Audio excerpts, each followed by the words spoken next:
Chapter 1. Arrival at Varnak Station. Summary of main events. The Galactic Accord's elite warrior species, the Threxan Dominion, have long dominated the galactic political and military landscape. At the edge of Accord territory lies Varnak Station, a heavily fortified frontier base run by Threxans, used for testing and training against simulated Deathworld threats. A delegation of Earthlings arrives. Earth has just been inducted as a provisional member of the Accord.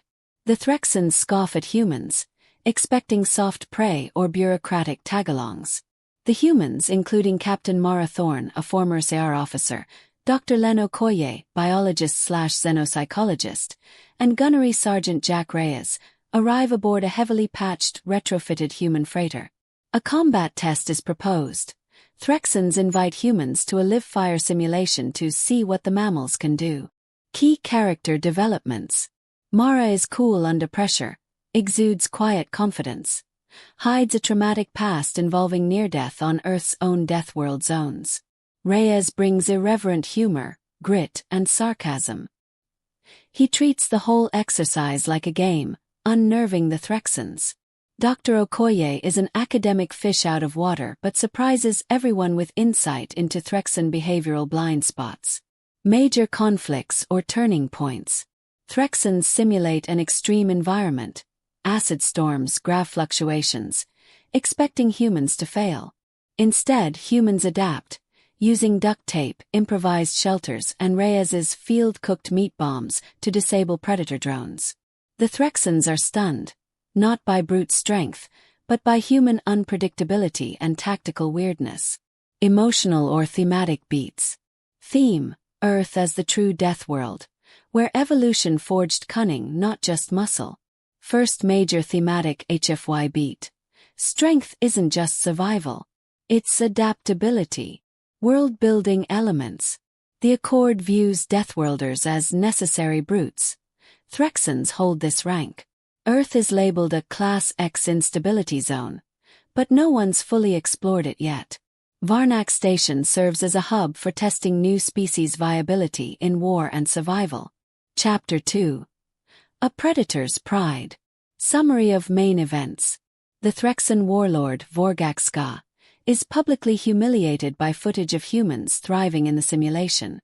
To reassert dominance, he challenges the humans to a trial of the talons, a combat hunt in the wilds of Kozak Prime, a real death world the Threxans conquered long ago. The humans accept. Mara smells a trap, but agrees, knowing it's a test of Earth's place in the Accord. Once planetside, the Threxans try to sabotage the humans. Faulty gear, hostile fauna lured in advance, and no orbital support.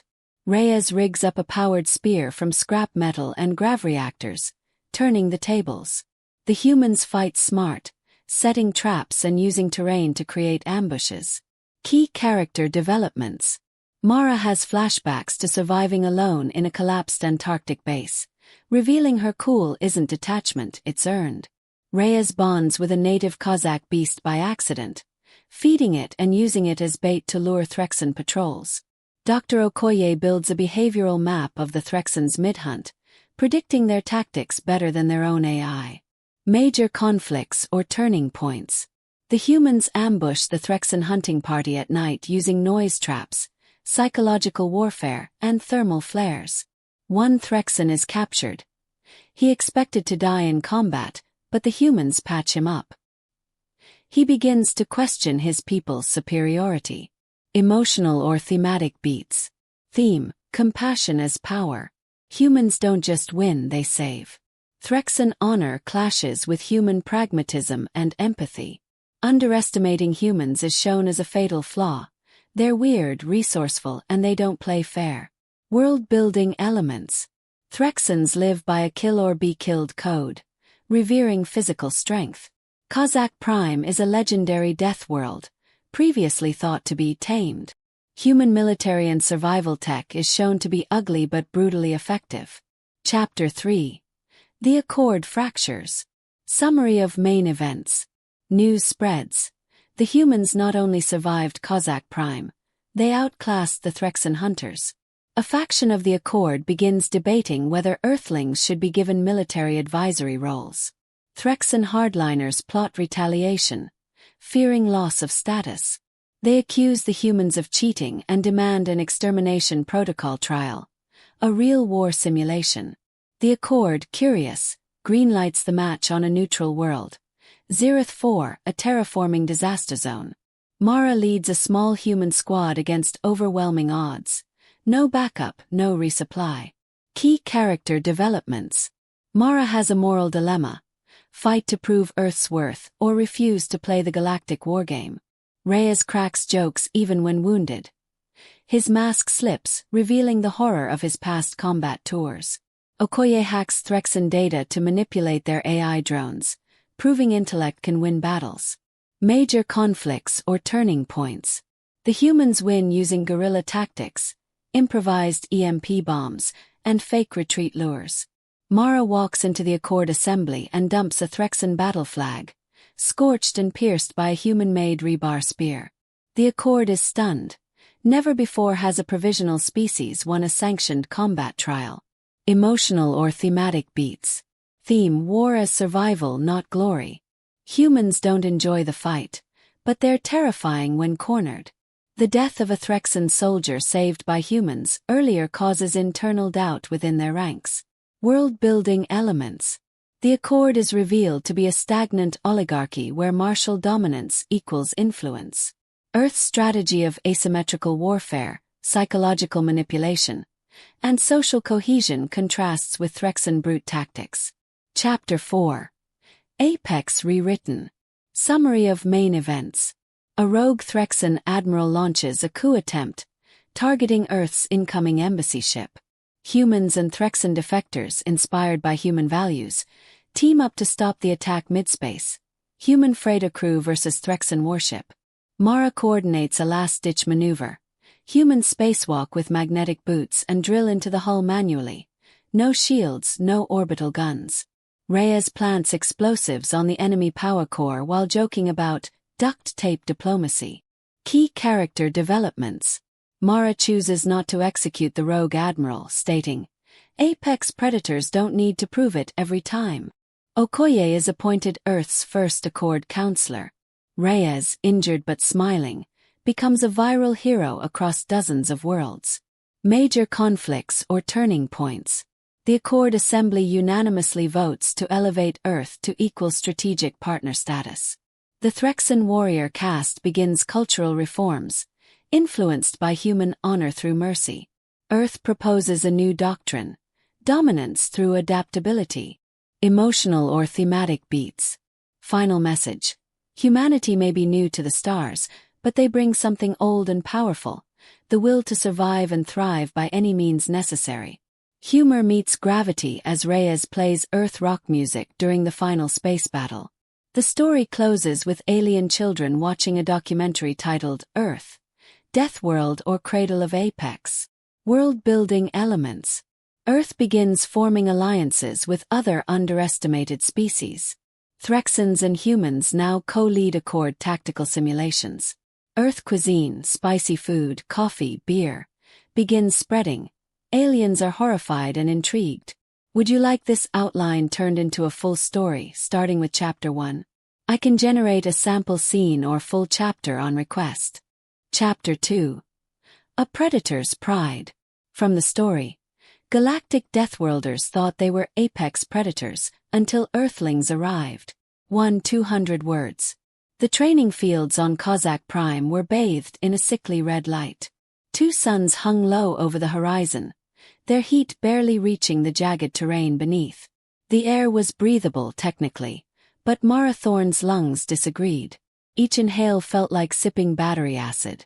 She adjusted her cracked helmet and glanced sideways at Reyes, who was chewing on some dried meat like this was a casual hike through Wyoming. "Still think this is better than your last deployment?" she asked dryly. Reyes snorted. "Ma'am, at least here the land tries to kill me honestly. Earth's jungles. They whisper about it first." Behind them, Dr. Okoye stumbled over a jagged root and cursed in Yoruba. His gear was already grime-covered, and a trio of insectoid drones buzzed low over his head, recording everything.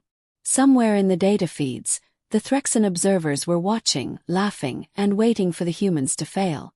This wasn't a training exercise. This was a statement. A trap dressed up in ritual.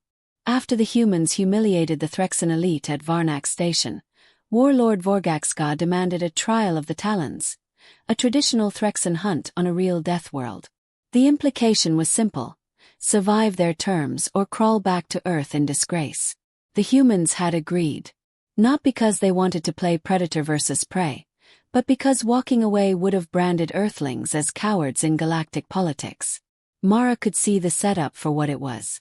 The Threxans had accidentally supplied malfunctioning gear. Their drop coordinates were conveniently close to a nest of razor lurkers, ambush predators that mimicked boulders until it was too late. The Threxan scout parties had forgotten to provide orbital overwatch. This was supposed to be a massacre. Fine, Mara thought. Let them come.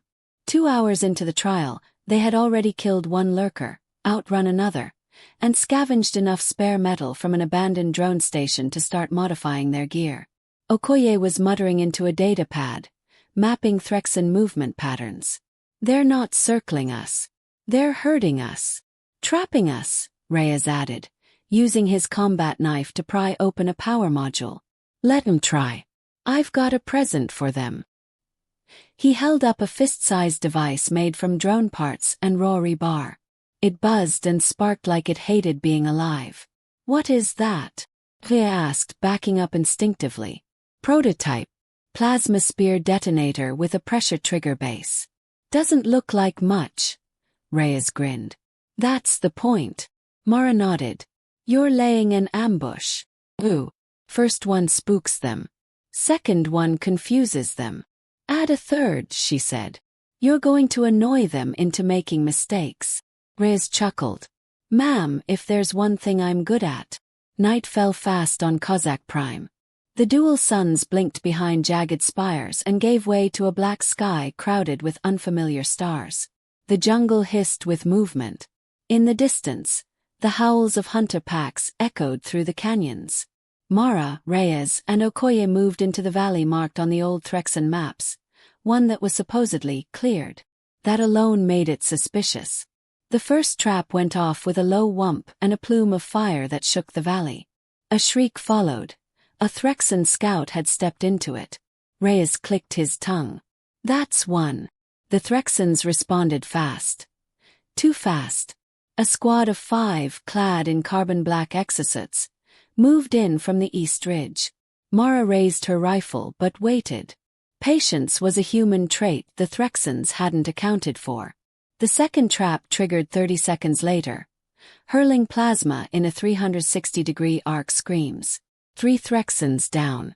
The remaining 2 scrambled, breaking formation, exactly as planned. Mara and Reyes burst from cover. In the chaos, Okoye activated a local jammer, cutting off the Threxan's squad link. The fight was over in seconds. 1 Threxan survived, Chaskvar, a mid-ranked tactician. Reyes had him pinned with a boot on his chest, rifle aimed between the slits of his helmet. Chask bared his fangs. Do it. Take your glory, Deathworlder. Reyes hesitated. Glory? We're not here for glory, lizard breath. Mara stepped forward. We're here to survive. That's what humans do. Chask blinked. You show mercy. In trial.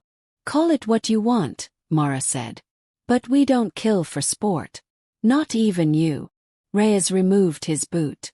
Besides, dragging you back alive will really piss off your boss. The next morning, the human team emerged from the jungle with their captured Threxan in tow.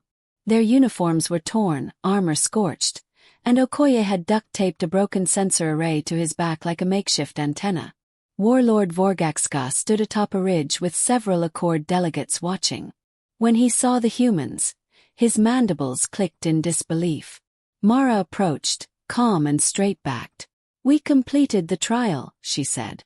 And we brought back one of yours alive. He can confirm the results. Vorgax's gaze burned holes into her. You mock us. You play our rituals like games. No, Mara said. You made it a game. We just changed the rules. Gasps and low murmurs rippled through the alien spectators. Dr. Okoye stepped forward. The concept of honor you cling to? It's a cage. Humanity broke that cage centuries ago. We don't fight for ego. We fight to live. That's what makes us dangerous. Chask, the captured Threxan, stepped forward slowly. They could have killed me. They chose not to. I do not understand it. Reyes patted his shoulder. Stick with us, Scales. We'll show you all sorts of confusing things. A chuckle, awkward and metallic, slipped out of the Threxan's throat. An alien trying to mimic laughter. Later, as they loaded into the extraction shuttle, Mara looked out the viewport. Kozak Prime was receding, but the consequences of what they'd done were spreading faster than any wildfire. They hadn't just survived a death world. They had challenged a cultural paradigm. Reyes settled into his seat beside her, arms crossed, grinning. You know, if they keep throwing us at their scariest stuff, he said, they're going to realize we're the monsters. Mara smiled faintly. Let them. Chapter themes and reflections. Emotional depth. Mercy versus glory. Trauma shaping strength. Camaraderie under fire. HFY core. Humans win not by brute strength, but by adaptability, empathy, and unpredictable tactics. World building. Establishes death world trials as a cultural right. Hints at coming change within Threxan ranks, expands on human resilience. Character growth. Rhea's humor masks real emotional scars. Mara embraces leadership not for command but for survival. Okoye begins shaping cross-species understanding. Let me know if you'd like Chapter 3 next, or a character-focused short scene expanding part of this chapter.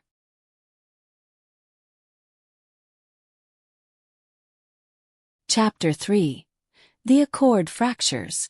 From the story, Galactic Deathworlders thought they were apex predators until Earthlings arrived. 200 words. Zereth 4 was the kind of place even Deathworlders avoided. A failed terraforming project had turned the planet into a boiling stew of toxic fog, shifting magma plains, and collapsing tectonic shelves. The original colonists were vaporized mid-landing. The Accord had sealed it off, filed it under Environmental Anomaly Zeta 12, and quietly forgotten about it. Till now. High above its storm-choked atmosphere, 3 massive cruisers drifted in orbit. The central ship, the Accord Hall of Verdict, hosted species from across the galactic government, Threxans, Kilari, Vekari, and dozens more, watching live feeds with the intensity of predators circling fresh meat. Today's broadcast wasn't a ceremony. It was a battle. A sanctioned trial masked as diplomacy. At the core of the debate was Earth. And Earth was about to fight for its soul. Inside a cramped forward bay of the ESS Grit, Mara Thorne tightened the straps on her armor. Her hair was slicked back with sweat, her jaw tight. This wasn't like the jungle hunt. This was open war. This isn't a simulation, she said to her squad. This is a statement. Gunnery Sergeant Jack Reyes leaned on a cargo crate, rolling a grenade between his fingers like a coin. You mean, welcome to the Threxan public relations machine, he muttered. Dr. Len Okoye stood nearby, double-checking power cores and scanning feeds from Threxan drones. His hands shook, but his eyes were steady. The Accord is watching us through 1,000 lenses, Okoye said. If we win, they'll be forced to acknowledge our strategic value. If we lose, they'll call it expected attrition. Reyes grinned, holding up a second grenade. So we win. Easy. The rules were simple. 1 squad of humans. 3 squads of Threxans. No reinforcements. No resupply. Win by elimination or extraction. The Threxans, of course, had orbital scanning access and freshly calibrated exoframes. The humans had a patchwork of modified equipment, local terrain data, and homemade explosives. The drop was sudden, the G-forces brutal. Their capsule slammed into the jagged surface of Zereth 4, splitting rock and sending volcanic ash into the air. They landed in what used to be a hydrothermal valley, now a wasteland of scalding steam vents and corrosive mud. Mara was out first. She scanned the horizon. No movement yet, but it wouldn't be long. Okoye, give me a layout. He tapped his pad, uploading a 3D map projection. Best ambush site is due east, along a fissure line. We'll have the high ground and gas cover. Reyes. Already got a name for the plan, he said. Operation Screaming Birthday Surprise. Mara blinked. Why? Because it's loud, irrational, and ends in fire. The first Threxan squad came fast and heavy. Mara's team had barely reached the ridge when heat sensors spiked. 4 Threxan shock troopers, armed with repeater cannons, approached the fissure confidently, until Reyes triggered the trap. Dozens of mineral-laced stones, each wired with scrap detonators and plasma gel, erupted in a chain reaction. 1 Threxan flew 20 meters into the air, armor on fire. The remaining 3 split up, but Mara was already waiting. She dropped from a rock ledge, firing point-blank with a shotgun rigged from 2 railgun barrels and a broken gravity coil. 2 down. Okoye finished the last with a clean EMP dart to the spinal port. For a biologist, he was becoming disturbingly comfortable with makeshift warfare. 3 hours passed. The second Threxan team didn't make the same mistake. They came low, fast, and silent, thermal camouflaged jamming sensors, stalking the humans like ghosts. They cornered the team near a sulfur vent. Reyes took a hit, thrown off his feet and into a spiked crevice. His armor cracked. Blood poured from his shoulder. He laughed. You think that's enough to stop me? He shouted, pulling the pin on a thermite charge. I haven't even played my anthem yet. The explosion buried 2 of the Threxans in molten debris. The last tried to retreat, but ran directly into Mara, who used the vent's superheated gas to blind him before knocking him unconscious with the butt of her rifle. Reyes groaned as Okoye patched him up. What's the verdict, Doc? Am I still pretty?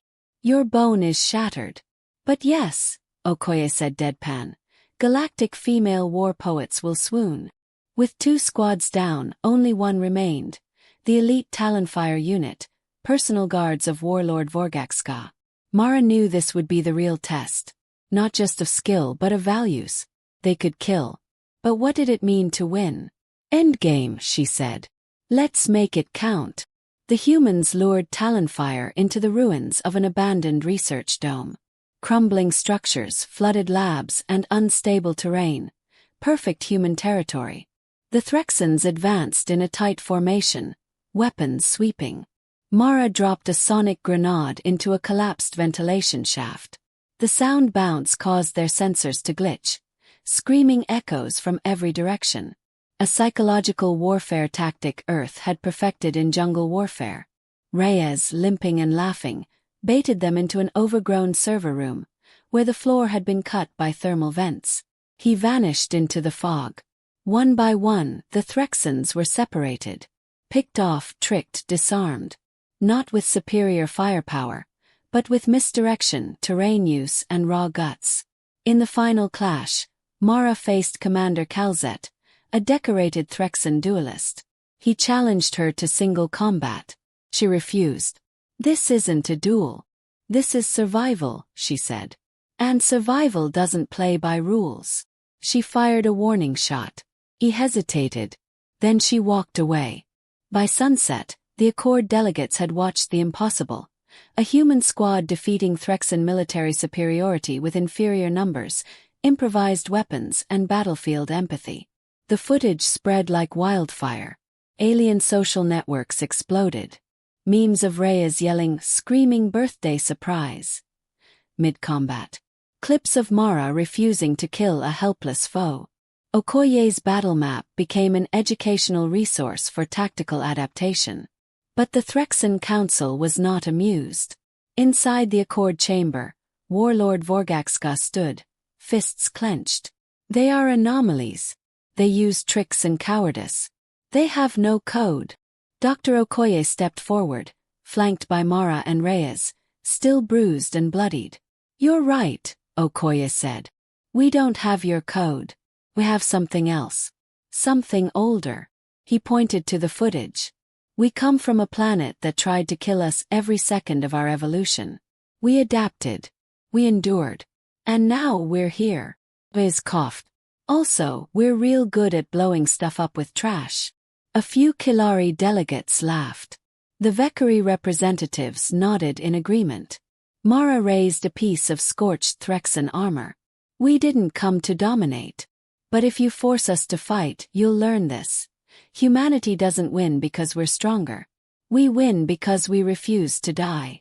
By the time the vote was called, the decision stunned everyone, even the humans. Chapter 4.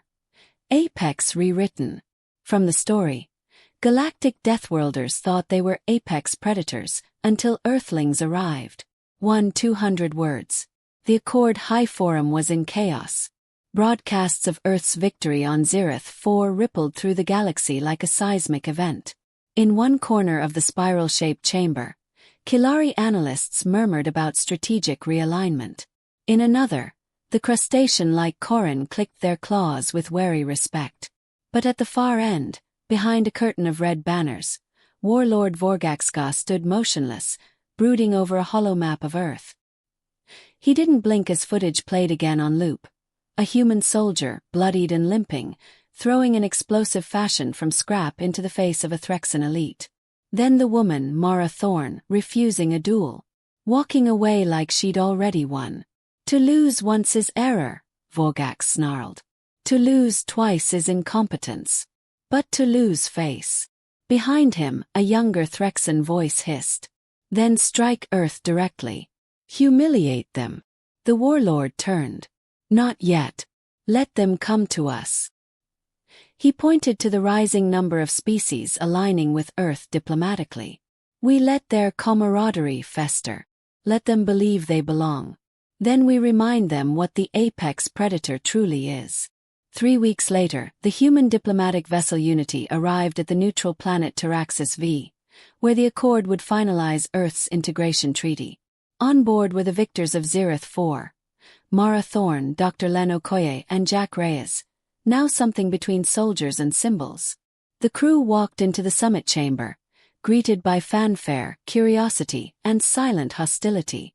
A banner above the stage read, "From Deathworlds, Unity." The irony wasn't lost on anyone. Mara stood stiff in her formal uniform, watching delegates file in. "This is too smooth," she muttered. "We embarrassed them, flipped their cultural order. They won't forget that." "They haven't," Okoye said.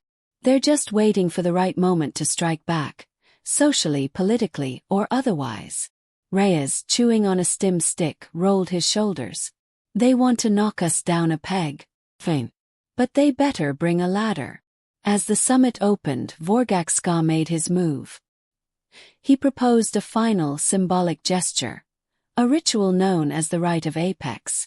A non-lethal exhibition of dominance between species. Not war, he insisted, tradition. It was a trap, clear as a storm on radar. But refusing would brand Earth as unworthy of true galactic partnership. Mara agreed on behalf of Earth. The room audibly inhaled. "You understand the consequences?" Vorgax asked, mandibles twitching. "I understand you're afraid of us," Mara said. The chamber erupted in murmurs.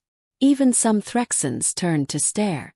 The rite would take place in the Gauntlet Arena on Taraxis V. A colossal, gravity-neutral coliseum featuring programmable terrain and environmental shifts. Mara, Reyes, and Okoye would enter as a team against a specially chosen group of Threxan tacticians. Live feeds would beam the results across Accord space. No bloodshed but full contact. No weapons, only what they could scavenge or improvise. Intelligence, adaptability, and resilience would define the victor. It was the perfect stage for HFY. In the locker bay, Mara checked Reyes's restraints and Okoye's oxygen scrubber. "You both good?" she asked. "No," Reyes said, flexing his sore leg. "But I've fought with hangovers worse than this." Okoye smiled grimly. "We win by being human. That's what terrifies them." Mara nodded. "Then let's terrify them." The arena bloomed to life. Gravity fluctuated, sudden spikes, then near-zero drift. The floor shifted, revealing ice cliffs, desert sands, rusted ruins, and dense jungle, all in one rotational loop. Acidic rain began to fall as drones circled overhead, broadcasting in multiple languages. The human team moved as one. No command structure, just instinct and trust. The Threxan team came in formation, rigid, methodical, efficient, but not adaptive. That was the difference. Phase 1, the collapse zone. The floor beneath Mara's team split suddenly. Zero-G engaged, and metal platforms scattered like confetti. Mara leapt onto a floating panel, launched herself toward a control node, and began rerouting power from a disabled drone. "Cover me!" Reyes used magnetic clamps to maneuver across debris, drawing enemy attention with a decoy flare he built from a ruptured emergency beacon. He grinned as two Threxans chased him directly into a gravity spike. They slammed into a wall. Unconscious, Okoye found a collapsed tunnel with misty vapors and used his biology scanner to identify a thermal pocket. He set a trap, triggering heat sensors to overload as the Threxans approached. Another 2 down. Phase 2. Environmental shift. Blinding fog. The arena dimmed. Fog poured in. Visibility dropped to 0. Mara's earpiece crackled. "They're using sonar," Okoye whispered. "Vocal clicks. Like bats." "Then let's give them a concert," Reyes muttered. They triggered every loose panel, tossed pipes, and mimicked the Threxan clicks with feedback loops and modulated pulses. The enemy was flooded with false echoes. Their formation collapsed. Mara tackled one mid-air and used her own heartbeat, slowed and rhythmic, to pulse through his helmet's audio input. It triggered sensory overload. He passed out. Only one Threxan remained. Commander Chaskvar. Chaskvar, the same one the humans had spared in the jungle trial, now stood alone, facing the 3 humans. His mandibles twitched. "You could kill me now. But you won't. You saved me once. We didn't do it to humiliate you," Mara said. "We did it because that's who we are." Chask looked at the arena walls where millions watched. He removed his helmet. "I yield," he said, dropping to one knee. The arena fell silent. A moment later, a single alien, one of the Kilari, began to clap. Then others followed. Even some Threxans, reluctantly, thumped their claws. The rite was over, and Earth had rewritten what it meant to be Apex. Later that night, in the diplomatic hall, the treaty was signed. Earth was officially accepted into the Accord, with full strategic partnership rights. The humans stood before the gathered species. "We came from a world where nothing is guaranteed," Mara said. "Where life claws its way through frost and flame. We aren't the strongest or the most advanced. But we endure. We learn. And we grow," Okoye added. "The question isn't whether humans belong in the stars.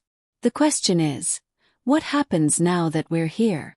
Reyes lifted a glass of some alien brew. "To the galaxy," he said, "and to keeping everyone guessing." Warlord Vorgaxka watched from a shadowed balcony. He did not speak. But beside him, a younger Threxan warrior bowed. "Shall we retaliate?" Vorgax's eyes stayed on Mara. "No," he said. "Let them rise. So we may one day rise higher still." He turned. "But mark my words. We've seen the beginning. The stars will never be the same." Chapter Themes and Reflections. Emotional Depth. The finale of restraint, compassion, and philosophical superiority over brute force. HFY Core. Humans outthink and outmaneuver once again, but now through non-violent means, emphasizing evolution, camaraderie, and unpredictability.